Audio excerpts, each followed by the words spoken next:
This week on Rewind the Movies, we're looking at Innerspace. It's a Joe Dante. Yeah, you were doing the intros from now on then, Ad. You can have that one, Ant. That's all for you, that one.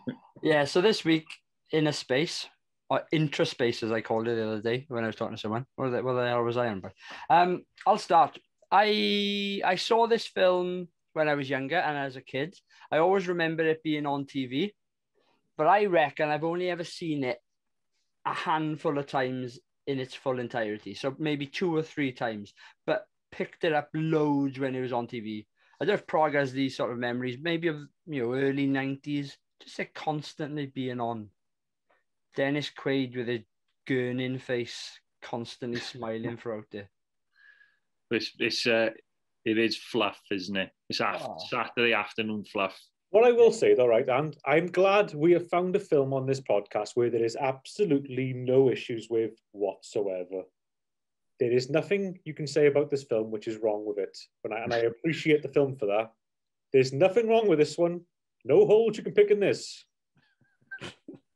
I guarantee you can't pick a hole in this film. Well, I know for a fact you were taking the piss here. And I reckon a few of the listeners will know to take you on that. But I'll say now, right? And I'll hold my cards up. I'll give this a solid 7. Maybe a bit more. I was thoroughly enjoyed. I thoroughly enjoyed watching it. And it's funny. I wasn't expecting to enjoy it. And we'll come into some of the good bits in a moment. We'll also come into some of the bad bits, and I've got plenty of those. But little things like, I forgot Meg Ryan was in it. I said that about Top Gun as well. What's this thing about Meg Ryan? I forget what film she's in, other than major films with like when Harry Met Sally. Podcast favorite Joe Dante. I didn't realize it was him. Yeah. And then Spielberg, Kennedy, and Marshall. Is Joe Dante a podcast favorite? Well, we've done a few of his films. Oh, okay. That's right. That's what. Well, what have we done? We've done The Burbs. We've done Gremlins. I'm sure we've done another one. This was the only film by him I hadn't seen. By the way, this is the only film. Oh, except I'm looking at his filmography. I've never seen this Hollywood Boulevard one he made in the 70s. But yeah, this is one of the only films I had never seen before. The bit that stood out for me when I was, in my memories before watching this, I always remember, him being in the bloodstream and navigating himself through the body. But when I came to watch it this time, there was large bits of the film that I'd either forgotten or they passed me by, probably because I watched it as a kid. There's quite an adult theme to it at times, especially with the cowboy and alcohol and things like that. Because it is billed as a sci-fi comedy, is it? Would you call it that? Yeah, science fiction yeah. I think that's what they're going for anyway. But I'll come on to my other bits later, right? But Prague, what's your memories of it? Oh, not a great deal, to be honest. I mean, I do remember watching it when I was younger, but I couldn't tell you when was the first time. I think, like you, it must have been off TV. I don't think this is a film I would have gravitated towards initially, even though it is science fiction. But yeah, I haven't watched this since I was younger. I'm going to say no, I don't think I've watched this in 25, 30 years. Yeah, no, I'm the same. Definitely. So, I think it was always on TV. Then all of a sudden, it just stopped. But they had the right. They obviously had the rights at that time. They just never renewed it. Yeah, I wonder why. It's a bit of a trend, though, isn't it? Like a lot of the films that we watch growing up, they just don't tend to be on TV anymore. And does that say something about either modern audiences or the type of films they were? Well, there is that, the type of films they were, but also, if it's not Rocky or Rambo, ITV ain't going to pick it up, are they? But do you get, we grew up, we had 4/5 channels. There was a Saturday afternoon or a Sunday afternoon film. Do you get that anymore? Because there's so many different channels. You've got movie channels now. You've got ITV 1, 2, 3, 4. Yeah, you do. Harry Potter. Yeah, okay, fair enough. It's just wall-to-wall Harry Potter. That's all they ever fucking play these days. Or the Jurassic Park movies or the Pirates of the Caribbean film. I think it's like mostly the franchise films now. But I think what you're on about with the Saturday afternoon film or the Sunday afternoon film is it's all dependent on the channel you watch, isn't it? For us, for me and you, and perhaps Adam as well, it's going to be BBC One and ITV. Whereas now, pick a channel, there'll be a film on any time of the day. So it just depends on your viewpoint, I think.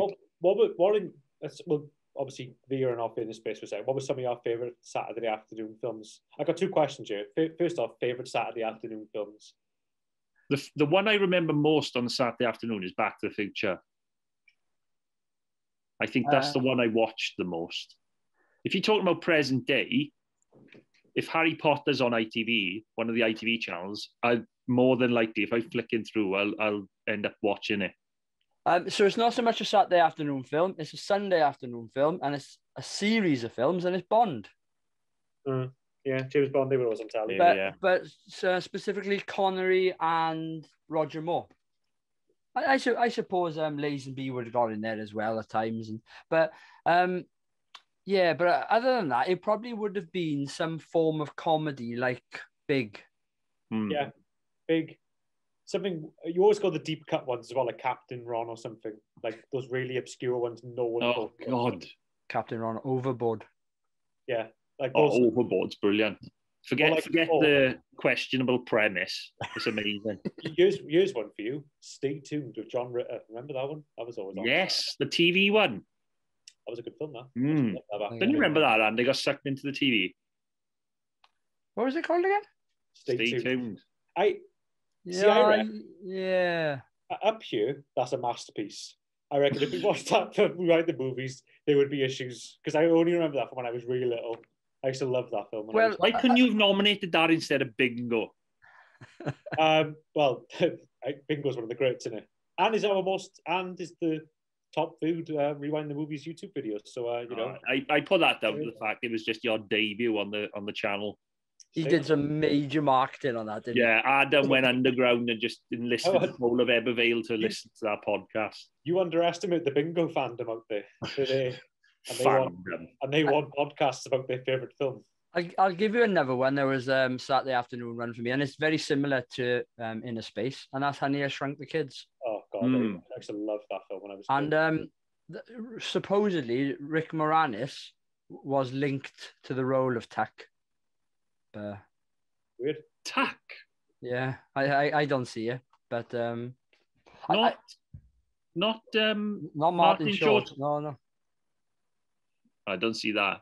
But that's a good shout, though. I see it as Martin Short. Would he have got the six-pack, do you reckon? Say that again, Ed? Would he have got the six-pack, do you reckon? No. Imagine that scene with Meg Ryan and him in the towel outside of the taxi, and that's Rick Moranis with a rocking six-pack and pecs.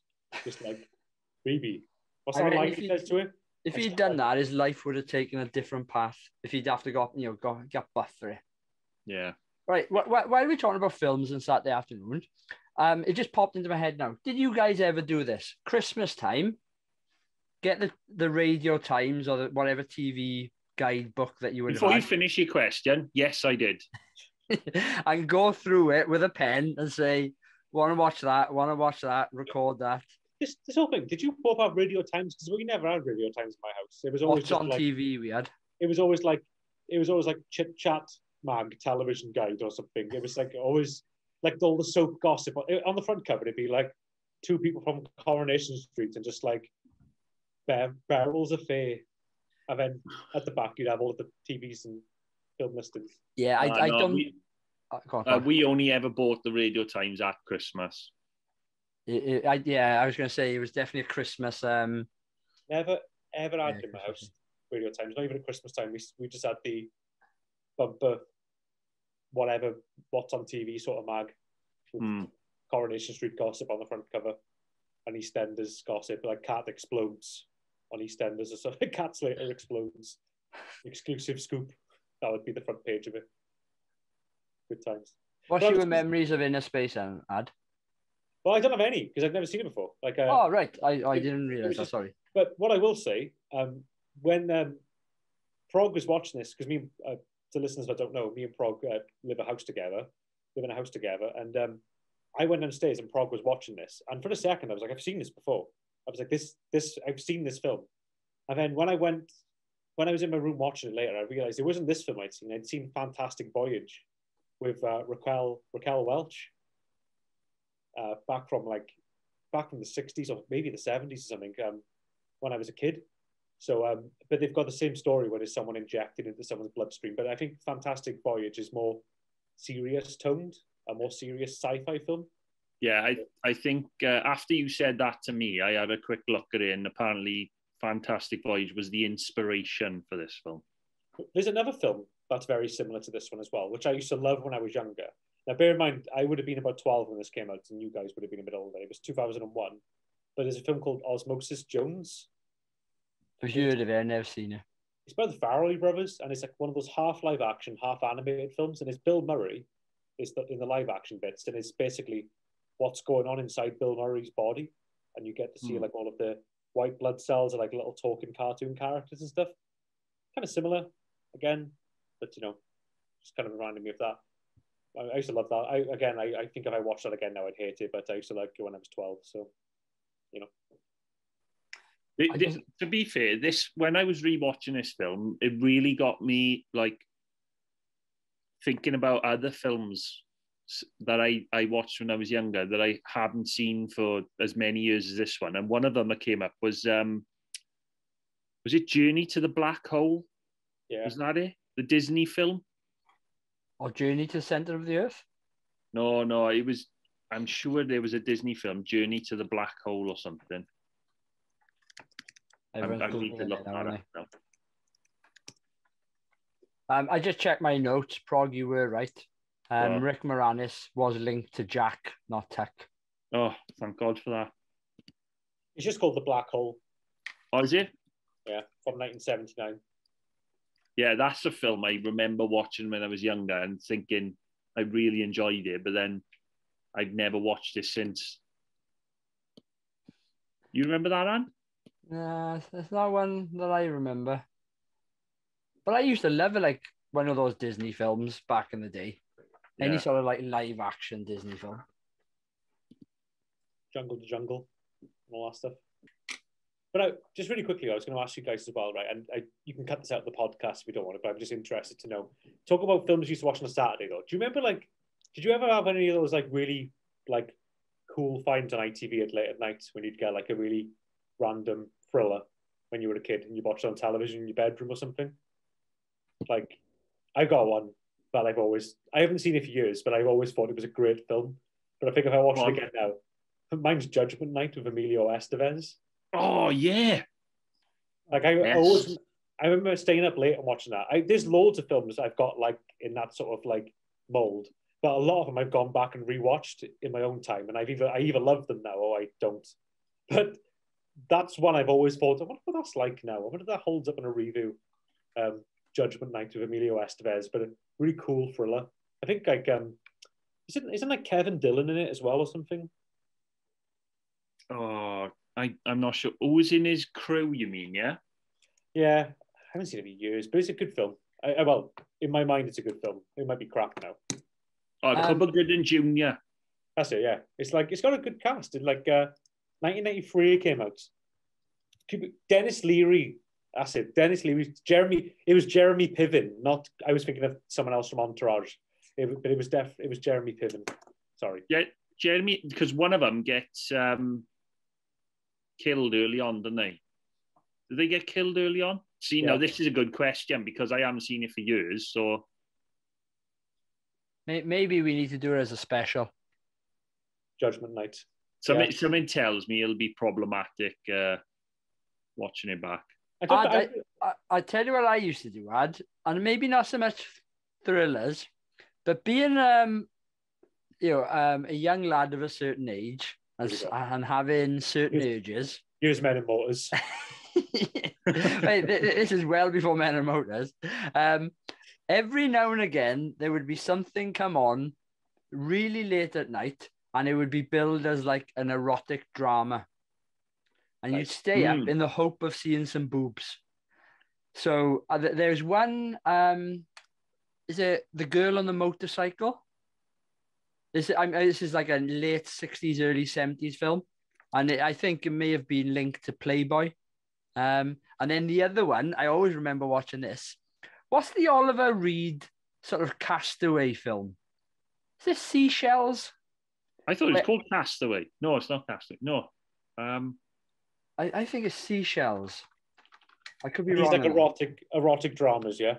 Well, basically, it's Oliver Reed and this woman, can't remember her name, famous actress, are for most of the film naked on a beach, stranded. I just typed in, I just Googled Oliver Reed erotic beach film. And? All right. It says here, it's just called Castaway. Oh, maybe, sorry, Emperor, you were right. No, I second guess myself just because obviously Tom Hanks' film is Castaway as well now, but no, Castaway's a remake. Isn't it a remake, the film Castaway with Tom Hanks? I don't know. That's a film we should do on Rewind the Movies, Castaway. I remember a film that I don't know if either of you have watched, but I remember watching it. I'm pretty sure because it was on Movie Drome. Yeah. And it was a film called Bad Timing. Nicholas Rogue and Art Garfunkel and Teresa Russell. Oh, she was beautiful. It's classed as a psychological drama, but it was a bit kinky. The channel for the best channel for before I'm on about pre-Sky now, for those sort of like, you might catch a bit of nipple, was probably S4C stroke Channel 4. You reckon? You reckon I was better than BBC Two? I think yes, Channel 4 was, yeah. I think I found a lot of the boobies on Channel 4 when I was growing up. I mean, putting aside Euro trash, but they always had some sort of weird French or Spanish film on at like 1 o'clock in the morning with some. Actually, you are right. I remember watching Emmanuel on Channel 4. I always remember watching one called Sex and Lucia on there, a Spanish film. And of course, all the channels got blown out the water when Channel 5 came on, didn't they? Yeah, but Sex and Lucia was a crazy one. It was just like, the story is so fucking bonkers. And I can actually remember kind of little bits of what the story is about, but it was basically this drama about a woman who lost her daughter after her daughter was attacked by her own pet dog, a big Alsatian, and then just humps loads of guys to get over it, and it's just boobs everywhere. Just boob upon boob. Do you know what? I think I've seen that as well. It was that doesn't sound like a bad premise for a film. A woman trying to get over the death of her daughter. It's just the death of the daughter sounds. Well, I remember the scene actually. The mother's getting it on with some guy in her bedroom, and the daughter leaves the room to go get a glass of water or go to the toilet or something. And this dog just goes for her and just eats her alive. You don't see it, but that's what happens. It's shot all artsy fartsily, like a European film from the 90s would be. But I just always remember being like, it's just stuck with me forever, that bit. It's like, you don't forget so how weird of a scene that was, like, Yeah. Late night, it's the podcast in itself, this late night film thing is. There's such weird films you used to find back in the day late at night on television. Before we go on to favourite aspect of this film, what are we doing again? Innerspace? Oh, right. not Sex and Lucille or whatever it is. Whatever happened to Dennis Quaid? I was going to ask this or something. I was going to bring this up because do you know when the Hollywood machine earmarked certain actors for stardom and they tried to push them, but it never quite happened for them. And it was always a case that you look at someone like Alec Baldwin when he first came through. Yeah, they were in everything. Yeah. And then, but their films were never massive, were they? And I think that's the reason. But do you think, right, Innerspace, I think, should have done better than it did. So I'll do the budget now. The budget was something like 26 million. It returned in the box office 25. So it flopped. It didn't return. And I don't know if that's domestic or global or whatever, right? But in the eyes of the studio, it flopped. And I wonder if that had a major impact then on his career after it. I was thinking about this because I read that box office thing as well, and I was thinking about why this film didn't do too well, and I think it's down to two points: too long, doesn't know what, a bit of an identity crisis, doesn't know whether it wants to be a kids family film or an adult sort of like comedy in parts. Do you know what I mean? Well, supposedly the studio didn't push it as much. It was up against something. I can't remember what. I probably got it written down somewhere. But I agree with you to a certain degree because some of it is a bit slapstick, and then there's other bits, like Bennett from Commando takes his hand off and puts a vibrator hand on.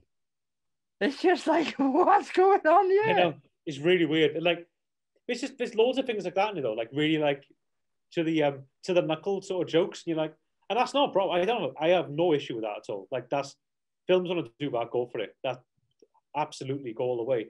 But I think when you're making like a sort of big blockbuster, you've got to be careful. They should, if they want to, I'm not saying don't do it, by all means make something different, but if they want to make a big return in money and market it properly, then they tend to avoid that these days, don't they? They tend to be like, no, we're a kids film, or no, we're an adult comedy. You know what I mean? I suppose that's a good thing for the film then, that it's going for it, as you say. Like, it's gone, let's chuck the kitchen sink in you. But Joe Dante did that quite a lot in his career. Like Gremlins is the same like that, because I always saw the cut version of Gremlins when I was a kid on like early in the daytime on TV around Christmas time. It wasn't until years later I realized it was rated 15 and was actually more violent.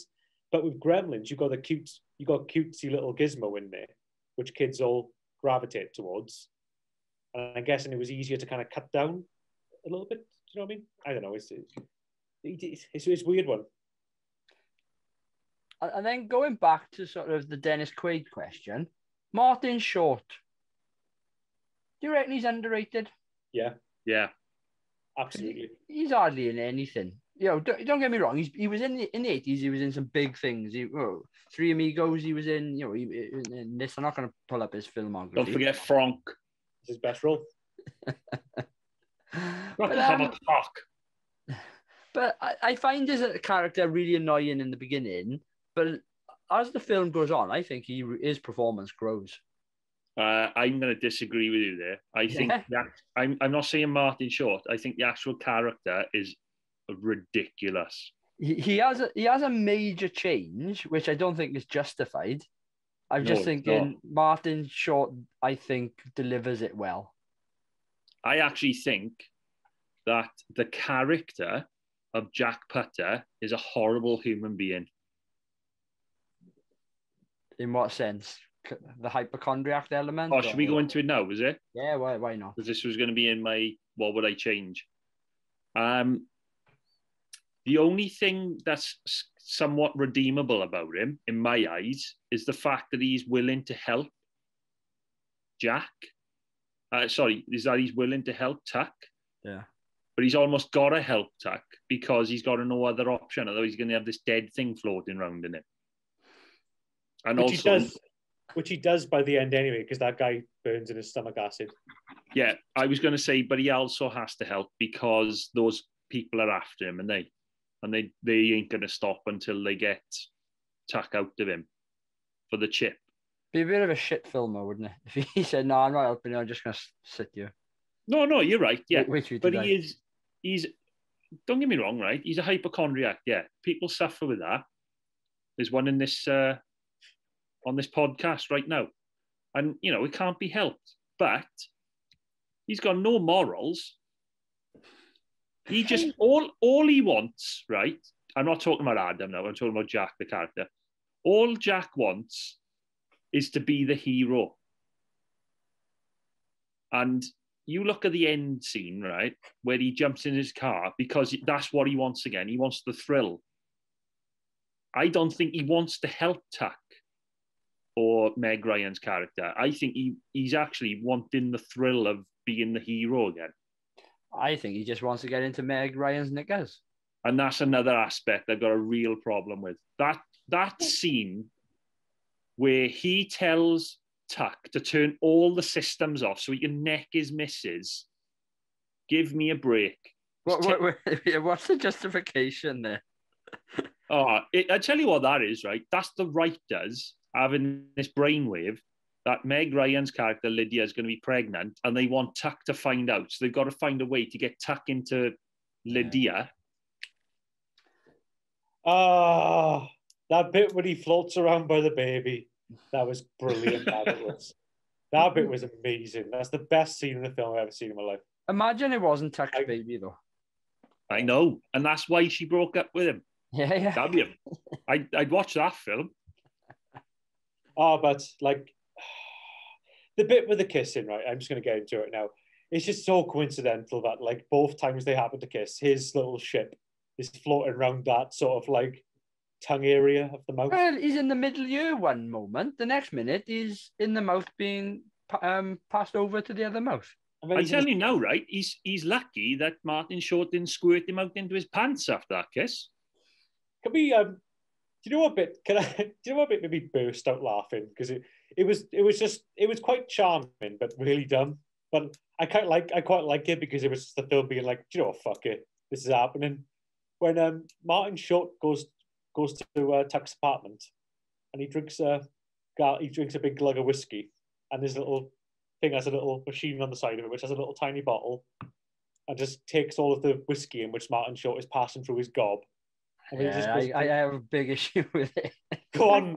Well, I don't know how you can have an issue with it. It's totally realistic, but go on. Oh, my word. I was watching it. One, I thought, that's fucking rank. I know. But I was just like, two, it makes no sense. And also, right, he's got less than 24 hours before Tuck runs out of oxygen. And he's getting plastered. I know. And he sobers up like that. Also, why would they build that into the machine? Yeah, why a little arm comes out? Can you imagine the science lab like why are we putting another $20 million into this so we can have a little arm that comes off the side of a whiskey flask in case I'm ever trapped in Martin Short's body? Well, also, isn't there some sort of problem with the logistics of it in terms of the actual environment that Tuck is in? He can't open the hatch or anything. The pressure, isn't it? Yeah. But yet he can stick an arm out to get this glug of whiskey. It would be filled with blood and like weird, it would just be filled with all sorts of stuff. Like it would be filled with like just minging shit, like snot and blood and anything you can think of. But like, it's just like, why did they build the flask into it when he's supposed to go into a rabbit? That's all I could think to myself was like, he wasn't supposed to go into a man. Supposed to go into a rabbit. Rabbits don't drink whiskey. That's all I could think when I was watching it. I do sometimes wonder though. Do you know you get like? I want to know what's happening with the writers when they write in this film, but also the producers when they're reading the script, the director when they're reading the script, the cast when they're reading the script. Is there no one reading it? Just one person out of 20 who's reading it going, this doesn't make sense. Well, I think there was, but I think they were just like, it's a comedy, who cares? But like, the one thing I will say though, I read about the film afterwards, Joe Dante passed on this script first. He was like, I don't want to make that. Because the original writer, the original screenplay was passed on to, I think it was Amblin Entertainment at Warner Brothers, which Steven Spielberg owns. And Spielberg greenlit it to be made. And Spielberg gave it to Joe Dante, and Joe Dante was like, "No, I'm not into making that." But it was a slightly different film, though, wasn't it? Wasn't it going to be a science fiction spy film? It was going to be more serious, yeah. It was going to be like a more serious film. I reckon that would have been better. But then they got another writer in to do a big, huge comedic redraft of it, and that's when Joe Dante was like, "Go on, then. He's a bit more suited to my sensibilities." She likes making comedies. So supposedly, right, one of the writers have some sort of element of comedy to him. Yeah, supposedly one of the writers said to Dante just before he accepted it, imagine if someone like Dean Martin is put into a space pod, miniaturized into a syringe and injected into the body of someone like Jerry Lewis. Yeah. That's what made him sign on. Well, but It's got a lot of Joe Dante stuff going on to it as well, man. You've got Dick Miller in there. Wendy Shaw, that was in Wendy Shaw's beautiful in this film, by the way. I thought she was really, really sexy. Wendy Shaw in this film. She's gorgeous. The women in this film are on another level. I tell you who else is in it, and it's a Dante favourite, and that's Robert. What's his name? Picardo. Yeah. Who plays the cowboy? Yeah, he's in. Yeah, he was the bin man, wasn't he? Yeah, he's bin man in the Burbs. Yeah. That cowboy character is so weird, by the way. Yeah, I tell you what, right? He's I have major issues with him. He's over the top, but he's one of my favourite aspects in the sense of I find him quite funny. Oh, I don't know. I didn't know what to make of the cowboy. I was a bit like, oh, what's this guy? I was like, because I'll get into it more when I get the changes and stuff, my issues with the film, which are quite a few. But like, I think with me, it was more about I just laughed when he was on screen, and I'm not necessarily laughing because the jokes and everything were funny. I think it was just because it was so ridiculous and possibly not really in keeping with the rest of the film. I did laugh when he was dancing, though. When I cut to the dance floor and he was dancing from that bird's eye, that did make me laugh. I'll give him that. I mean, let's be honest. When has the lasso on the dance floor ever failed? Exactly, yeah. When's it ever worked? Well, Andrew, I know is how you met your wife and is how I met my missus, so, you know, the lasso works. That's the thing you ought to do. Probably start doing the lasso when you go on a night out now, but... Yeah, maybe I should now. Yeah. I was thinking though, right? Do you know the first scene with the cowboy on the aeroplane? Yeah. What's the point of that? I know. I hate those type of introduction scenes where the character you got to introduce the character in a particular way. Best way to do it would have been a dance floor. Just cut the plates, and just have a dance floor. That's all you need. Yeah. But going back to the lasso a second, right? Prog, I'm asking you this as a single man, right? No, next time you're out and about in Tesco's or Costco or Marks and Spencer's maybe, or the gym, would you ever consider like just doing a lasso to a attractive female you lay eyes on? And being realistic, what do you think would happen in the aftermath of that happening? Do you reckon you'd get the girl? I think if there's no music, there's absolutely no chance of pulling that off. Imagine if you're just like in the middle of Tesco's or Asda's and you see some woman with a trolley, and you just stop, lock eyes with her like that, and just kind of just start doing this to her, like. And she'd be like, I reckon security would rugby tackle you to the ground. It'd be a restraining order. A riot van would speed up after someone dials 999 or something. I don't know what would happen. Right, we have said a number of things which aren't right about this film, but give me some favourite aspects at least, guys. Come on. The premise. I'll start, right? Okay. I thought the stunt work was reasonably good. Another bit where he's on the bike. I'll agree with that. The scientist at the front and then Martin Short was hanging from the door. Some of that was quite realistic, I thought. The bit with the car chase scene with the freezer was fantastic. That was like the best bit of the film. I will give you that hands down. I also like. I know the character himself is a problem, but I do really like Martin Short in this. He did make me laugh quite. I know his character is a bit all over the place, but he still made me laugh quite often. Martin Short. Oh, I do.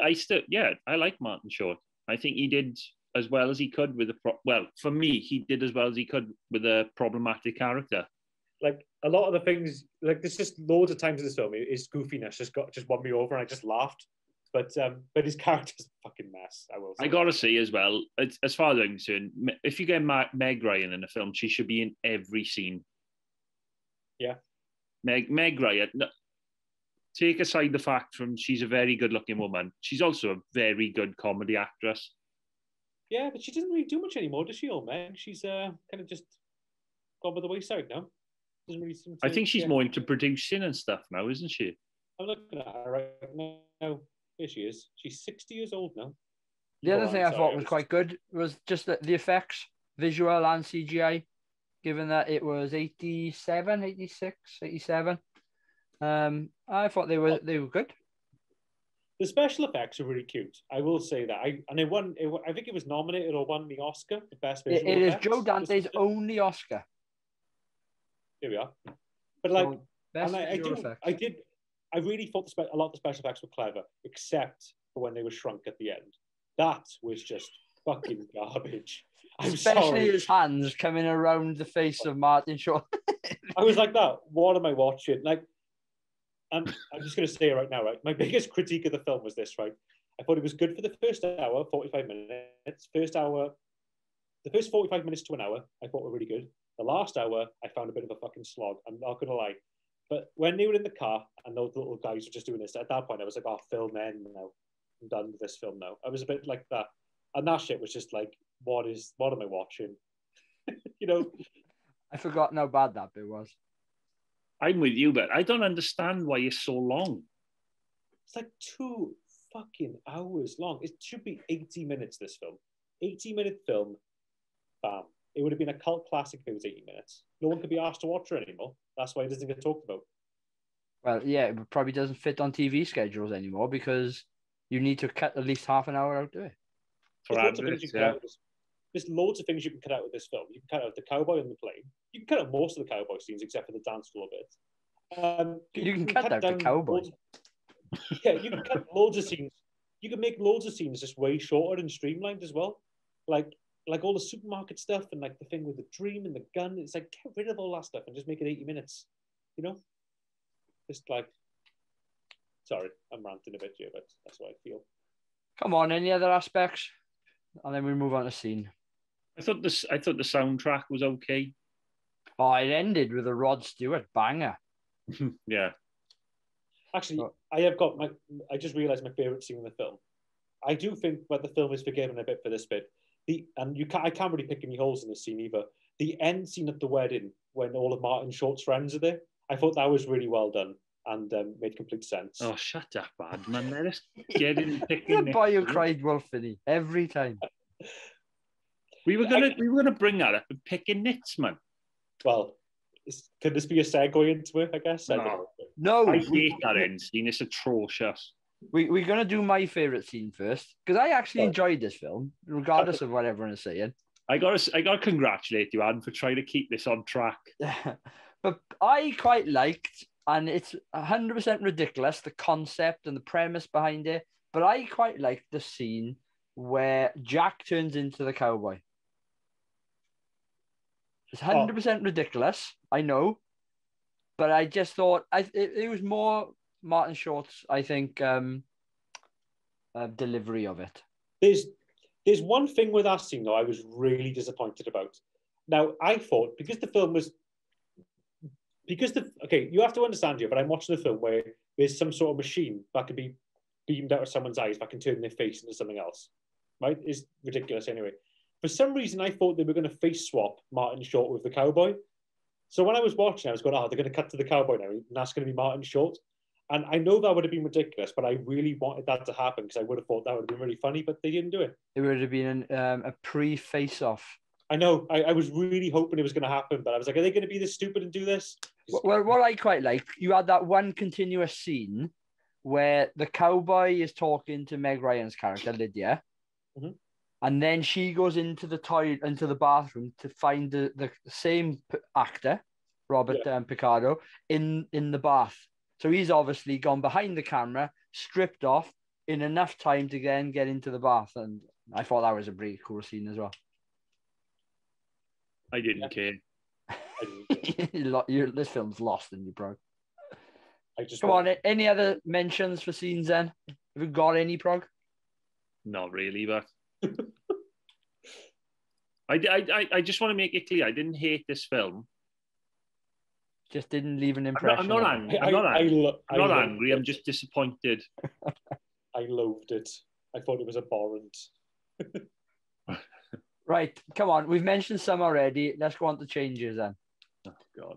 I've mentioned my biggest one from the first hour of the film, and that's Dennis Quaid constantly grinning and gurning.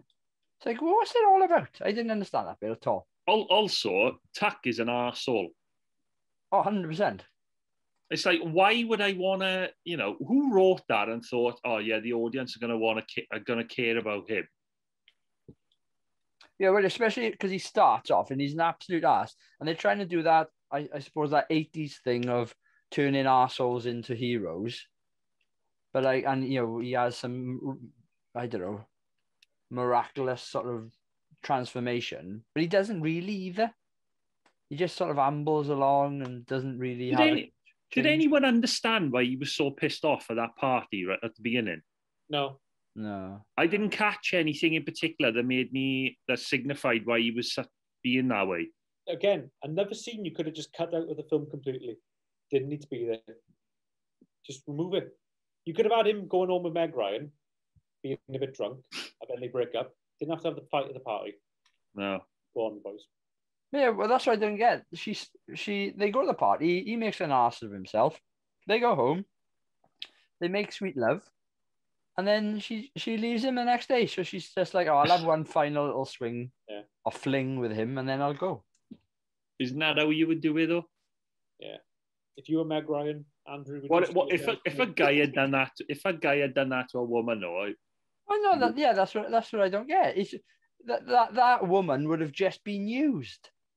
Yeah. But it's sort of okay because Meg Ryan's quite cute looking. I gotta be honest, I'd be all right with it. She had that look on her face. Was like, go on then, doof me one last time. Doof. All right. What else have we got? Okay, well, this is fucking fun. Let's unpack it. The wedding at the end. Fuck me. What was a joke? The joke in Adam's off the table now. What the fuck was that scene at the end of the wedding? Like, I was watching it. I was laughing, but for the wrong reasons. I was like, what? Why is Martin Short's doctor there? Why is Henry Gibson his supermarket man? Why is Wendy Shaw there? Why? More of Martin Short's friends at a Tuck's wedding than Tuck's friends. Yeah. That's a really good point, actually. I was just about to say, yeah, but they're the only ones in Martin Shaw's life, but it's not his wedding, of course. You know what, if you were to get married and you was like, do you want to come to the evening party or whatever? And I brought loads of my mates. What would you say about that? Oh, this is my manager from when I used to work, and this is my this girl I was going to go out with, but I'm not going to go out with her anymore. But I still invited her to the wedding because and here's my GP. And here's my GP. Yeah, here's my GP as well. I've already. Adam's GP is on his Christmas card list. But imagine how, like, what would you do? Like, you'd just be like, what the fuck? Like, and like, it was just, the end was just batshit. And like, Prog, I know you, I'm going to let you say a couple of things about that wedding as well, because I bet you've got a couple of things to say about it. Yeah, the cufflink joke. Yeah.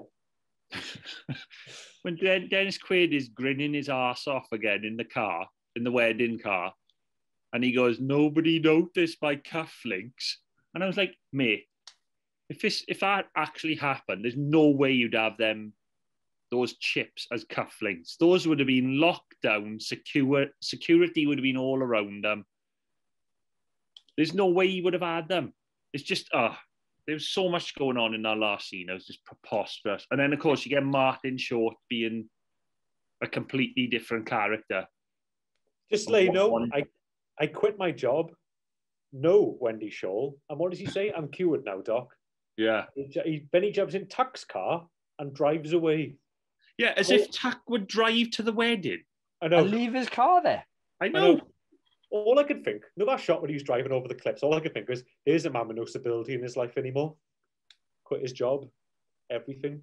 Just what? Drive around looking for an adventure. If anything, he's now worse off. I know. Because he's living in make-believe land. I'd love for that. I'd love there to be a direct sequel set 2 days later when it's Martin Short on the side of the road. Car's broke down. He's like, there's nothing I can go to. Should I ask my boss for my job back? Or like, no, cut to 2 days later, Martin Short's dead. Yeah, just died from exposure. Yeah, they've got to try and find his killer. But like the other thing as well, like it's just that thing in it as well. When Martin Short runs up to Meg Ryan and Dennis Quaid at the front of the wedding, and he's all like, they say thanks to him. They're like, "Thank you for all your help." It's like, you've waited this long to say thanks to him. To that moment. What do you reckon the timescales are of them getting married? Oh, about a week. 2 days. Yeah. Because you wouldn't still be friends with Martin Short, and you sort of got the impression that Martin Short was like his best man or something. I know. Oh, that would have topped it off. If I'd seen the actual wedding taking place and Martin Short was his best man, I think I was living in a Disney film. Well, he turns up with the rings. Yeah. Well, at first, right, I only saw Wendy Shaw there. So I was like, oh, Martin Short is now must be with Wendy Shaw now because she's at the wedding. They must be a couple. Good on him.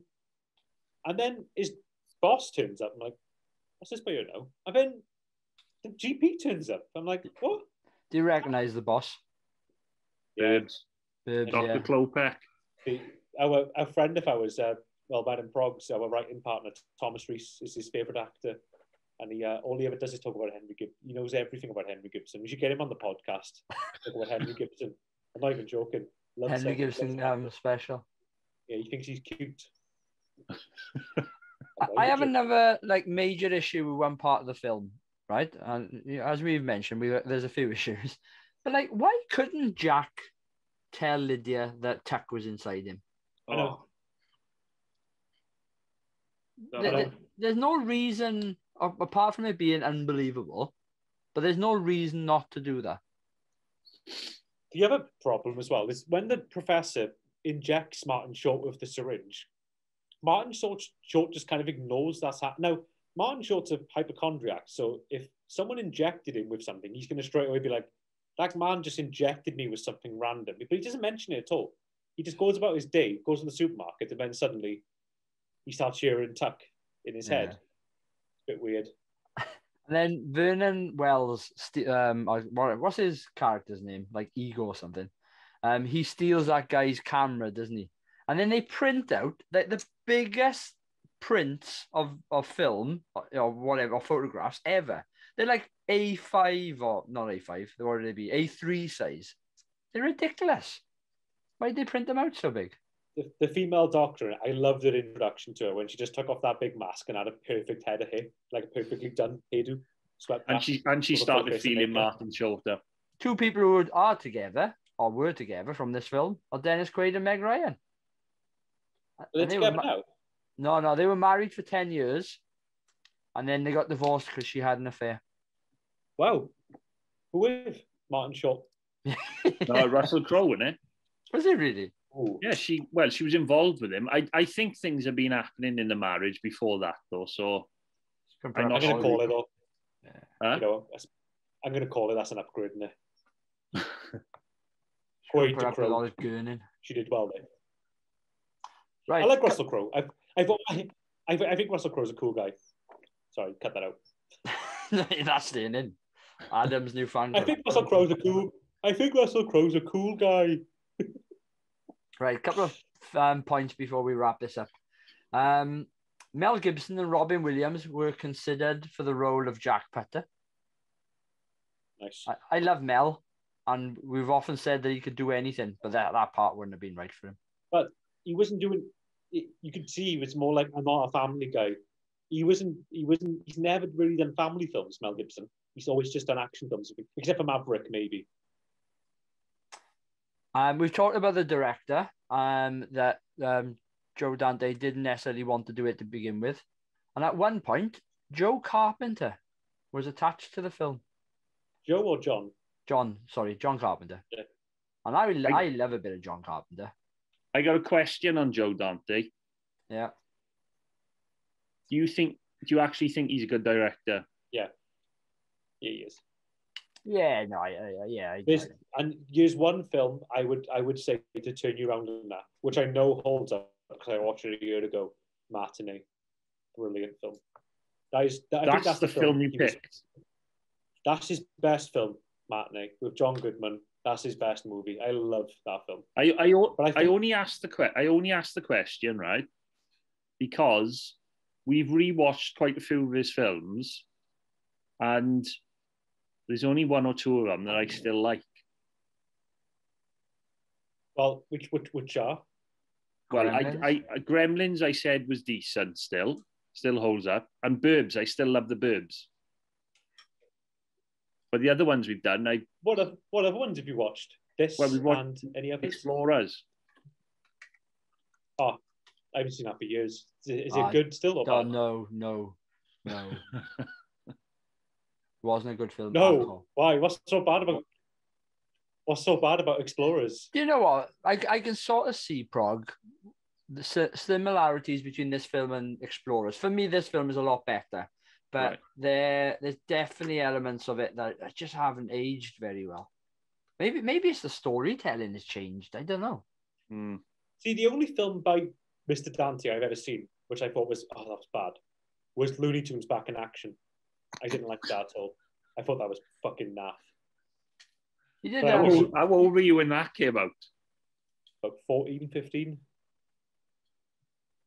But I've always been a Looney Tunes fan. I still love Looney Tunes now. Huh. Listen to this bloody list. I don't know who made this up, but it's basically everyone in Hollywood.